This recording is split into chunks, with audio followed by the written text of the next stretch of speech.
Now, the same is true in the semi-auto process.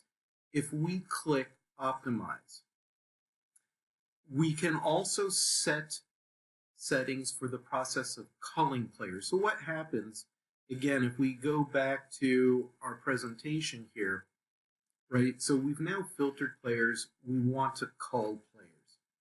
So out of this remaining universe, after we've filtered it, you can come in and set your settings for culling the remaining universe. And essentially what we do is we tell the application to select so many players within a particular salary range. So in this case, I want 4 quarterbacks who are costing between $8,000 and $8,600. Now we might not, we got $8,600 here, $8,500. So what it will do is, based upon the metric you have set here, so usually people choose DFS points, this will pick the top 4 quarterbacks costing between $8,000 and $8,600. And when I say the best, I'm referring in this case to DFS points. We can also look at overperformance, which I'll explain later, points per salary, etc. In this case, it would pick 4 quarterbacks within this salary range, optimized on points per salary. So we go down the list. I'm asking again for 4 more quarterbacks between $7,000 and $1,999. And we go through each of the positions: running backs, wide receivers, tight ends, and defense. So now I've significantly culled the primary universe already through use of the filters. So I'm not sure how much we're going to get pulled back in this example. If it ends up being too few, I will just go back and change what I have set. So I'm going to auto cull now. Now, some of the other settings here, targeted salary. So I want my average salary across the players I've selected to be $7,300. Now realize that's average. Of course, you can't build a lineup with everyone being $7,300, but that's the targeted average. So you will have players below that and you'll have players above that. I'm also looking to get a total of 53 players. Because the universe is so small right now, I might not actually get a total of 53 players. This will override what you have set here. So if we've not generated enough players based upon the settings here, what the process will do is it will continue to go through the existing players using the same metrics to continue trying to get to a total of 53 players. So let's go ahead and cull now. Okay, so it has now, based upon these parameters and the remaining universe of players, created a player list that can now be optimized.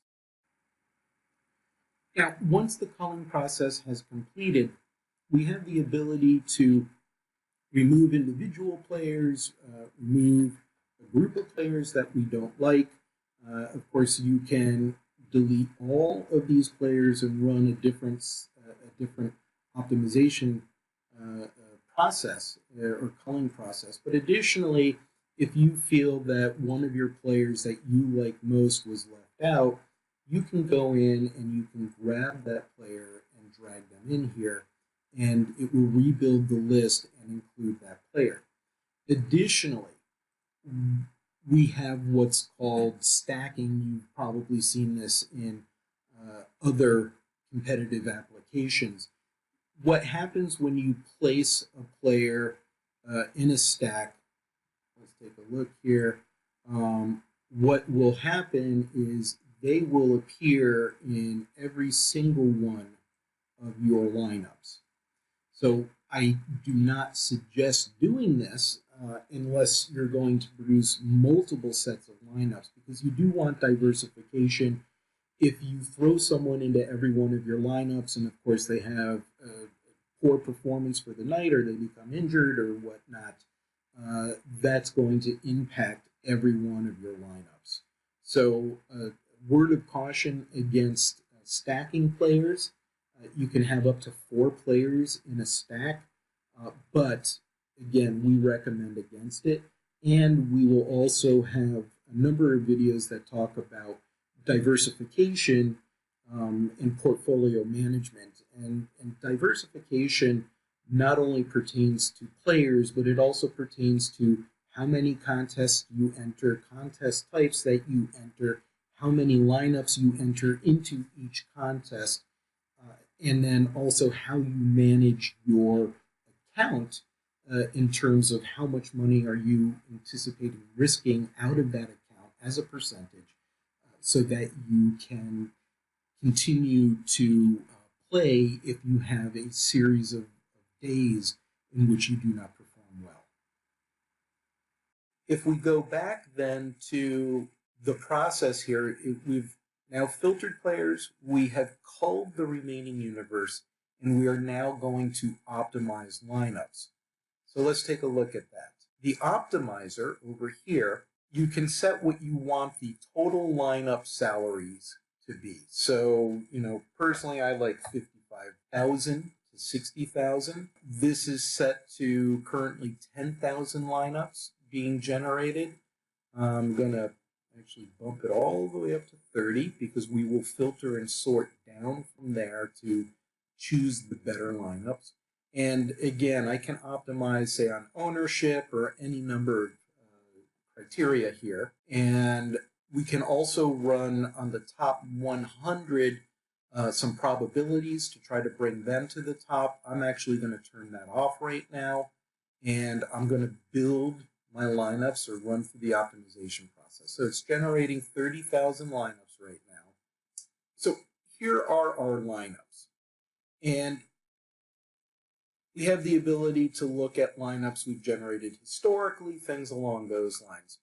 Right now, this is sorted by projected DFS points, bringing the best to the top. And again, we got 30,000 lineups, the worst being 56 points. And you might say, well, Trip 99 DFS points is not great. This is largely dependent upon how you set your parameters. So you can get much higher than this. If you don't like sorting on projected DFS points, you can come here and you can sort based on projected ceiling or projected floor. So you also see you have all of your players here. So you know what your lineups look